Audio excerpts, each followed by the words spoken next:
Bonjour à tous, ici Graziella Daimtin, initiatrice du défi Faites place à l'artiste qui est en vous. Alors on est tous les jours un petit peu plus nombreux à poster des dessins sur le groupe, donc ça me fait plaisir de voir qu'il y en a qui se lancent encore dans le défi. On n'est jamais qu'au 5e jour, donc continuez à partager ce défi parce qu'il reste 25 jours pour s'y mettre, hein, pour apprendre plein de nouvelles choses.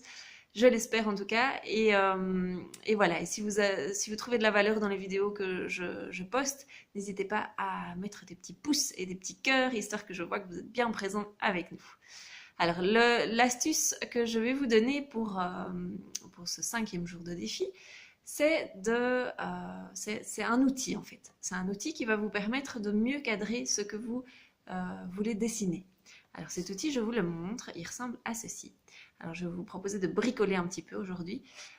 Donc ce cadre va permettre donc de visualiser vraiment plus clairement ce que je vais vouloir dessiner. Donc si par exemple je veux dessiner ma tête, eh bien, vous voyez que sur ma feuille, j'aurai cette partie-ci de ma tête.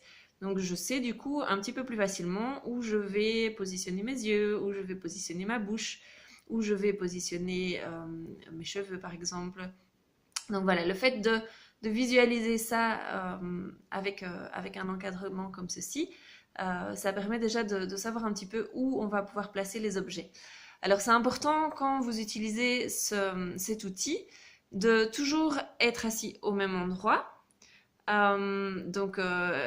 Disons qu'une fois que vous êtes assis sur votre chaise, essayez de vous mettre soit bien au fond de votre chaise, de ne plus bouger votre chaise et de tendre le bras pour toujours avoir le même angle, pour toujours avoir la même vision. Après, bon, moi, ça, c'est un outil que je peux éventuellement utiliser en début de dessin. Et une fois que mes choses sont un petit peu positionnées sur ma feuille, je vais laisser l'outil de côté. Et donc, voilà, éventuellement, je pourrais le réutiliser si j'ai un doute. Mais c'est vraiment, pour moi, c'est vraiment un point de départ. Donc voilà, alors, pour fabriquer ceci, vous voyez que c'est un carton. Alors j'ai pris les mesures pour vous. Donc la fenêtre centrale fait 11,8 cm et, donc de longueur et 7,1 cm de largeur.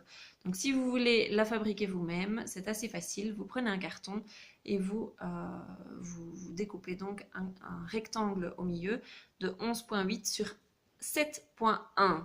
Donc ça, c'est les encadrements que j'ai. J'avoue que je ne les ai pas fait moi-même. Je les avais récupérés Enfin, j'en ai deux, hein, j'en avais récupéré d'un cours de dessin.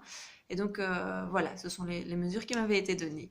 Après, évidemment, si vous voulez dessiner sur une feuille carrée, ben forcément, il va de soi que vous allez devoir faire une fenêtre carrée. Voilà, j'espère que vous aurez trouvé ce petit conseil utile et que vous pourrez l'appliquer tout bientôt. Voilà, à vos cutters, à vos cartons et à tout bientôt pour un nouveau conseil. Au revoir à tous.